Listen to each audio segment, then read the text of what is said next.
Every week, this gym hosts a special group called MVP. It stands for Merging Vets and Players, that brings combat veterans and former professional athletes together. I'm Sarah Pila in West Hollywood, where I'll show you how MVP is using physical and mental health to show these folks that they're never alone.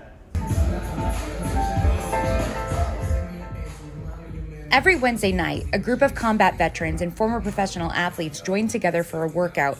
It's called Merging Vets and Players, and for Greg Gregorian, who served in the Army in the 101st Airborne Division, this is the highlight of his week. It's a really great group of people, and it really will help you find that camaraderie and that new group of friends if you want to share your military experience. The military runs deep in Greg's family, going as far back as the Revolutionary War.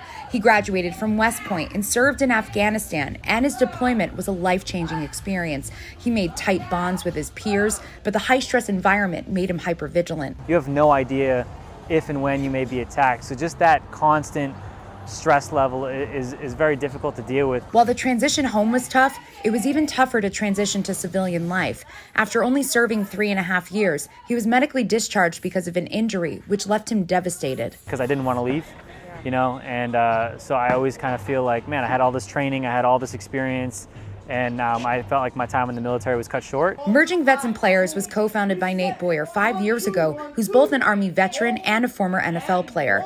The nonprofit helps men and women who are struggling to transition back into society when the uniform comes off.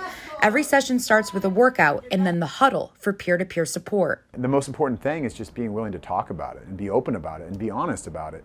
If you do that, that does a lot for yourself already. But then you've got this group of people that have been through something similar. Since its start, MVP has grown to 6 cities with more than 1,500 members and is free to all combat vets and former pro athletes. It helps us become part of who we were, but then this totally reimagined, better version of the person that we've always wanted to be. Greg says he credits his own transformation from being around people who understand his story and benefiting from a safe space to share it. The stories these guys tell in the huddle, really vulnerable, really personal stuff, and some only tell the stories in this huddle, and they don't tell anyone else. Prevented a lot of suicides. Using the power of this group to impact lives in a positive way.